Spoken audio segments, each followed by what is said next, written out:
Kurikulum adalah perangkat mata pelajaran dan program pendidikan yang diberikan oleh suatu lembaga penyelenggara pendidikan yang berisi rancangan pelajaran yang akan diberikan kepada peserta pelajar dalam satu periode jenjang pendidikan.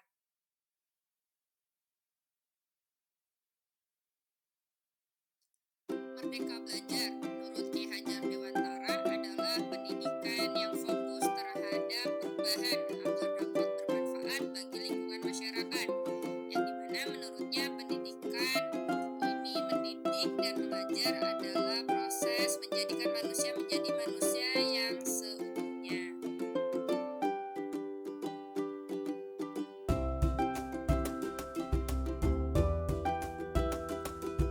Definisi kurikulum dalam buku No 20 tahun 2003 pasal 1 ayat 19 Konstitusi menyatakan bahwa kurikulum adalah seperangkat rencana dan pengaturan mengenai tujuan, isi dan bahan pelajaran serta cara yang digunakan sebagai pedoman penyelenggaraan kegiatan pembelajaran untuk mencapai tujuan pendidikan tertentu. Lebih lanjut pada pasal 36 ayat 3 disebutkan bahwa kurikulum disusun sesuai dengan jenjang dan jenis pendidikan dalam kerangka Negara Kesatuan Republik Indonesia dengan memperhatikan yang pertama peningkatan iman dan takwa, yang kedua peningkatan akhlak mulia, yang ketiga peningkatan potensi kecerdasan dan minat peserta didik, yang keempat keragaman potensi daerah dan lingkungan, yang kelima tuntutan pembangunan daerah dan nasional, yang keenam tuntutan dunia kerja, yang ketujuh perkembangan ilmu pengetahuan, teknologi, dan seni, yang kedelapan agama, yang kesembilan dinamika perkembangan global, dan yang terakhir persatuan nasional dan nilai-nilai kebangsaan.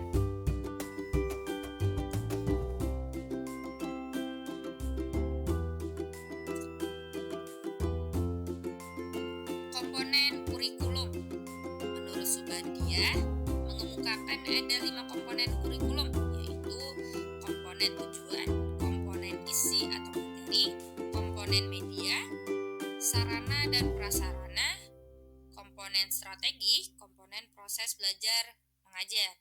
Lalu menurut Sumanto mengemukakan ada 4 komponen kurikulum, yaitu objektif atau tujuan, knowledge atau isi dari materi, lalu skill learning experience atau interaksi belajar mengajar di sekolah, lalu yang terakhir ada evaluation atau penilaian.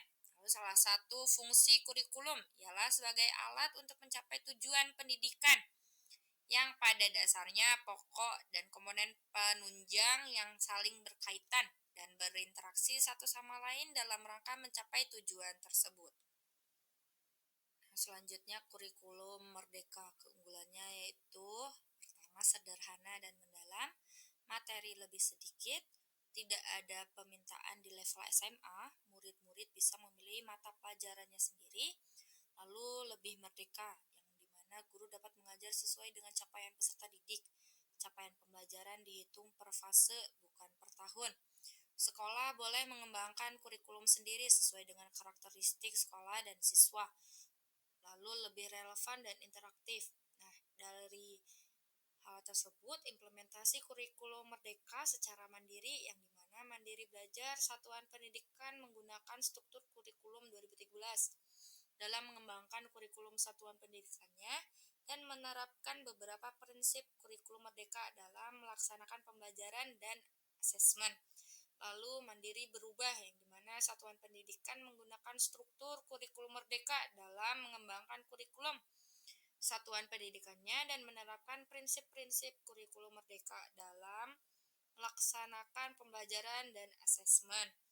Lalu Mandiri berbagi, yang dimana satuan pendidikan menggunakan struktur kurikulum Merdeka dalam mengembangkan kurikulum satuan pendidikannya dan menerapkan prinsip-prinsip kurikulum Merdeka dalam melaksanakan pembelajaran dan asesmen dengan komitmen untuk membagikan praktik-praktik baiknya kepada satuan pendidikan lain. Di dalam kurikulum Merdeka yaitu ada karakteristik utama kurikulum Merdeka Belajar, yang dimana Satu, pembelajaran berbasis project untuk pengembangan soft skill dan karakter. Dalam pengembangan soft skill dan karakter melalui project penguatan profil pelajar Pancasila. Lalu yang kedua, materi esensial sebagai fokus utama. Fokus pada materi esensial, relevan dan mendalam sehingga ada waktu cukup untuk membangun kreativitas dan inovasi peserta didik dalam mencapai kompetensi dasar seperti literasi dan numerasi. Lalu yang ketiga, fleksibilitas bagi guru, yang dimana keleluasaan bagi guru untuk melakukan pembelajaran yang sesuai dengan tahap capaian dan perkembangan masing-masing peserta didik dan melakukan penyesuaian dengan konteks dan muatan lokal.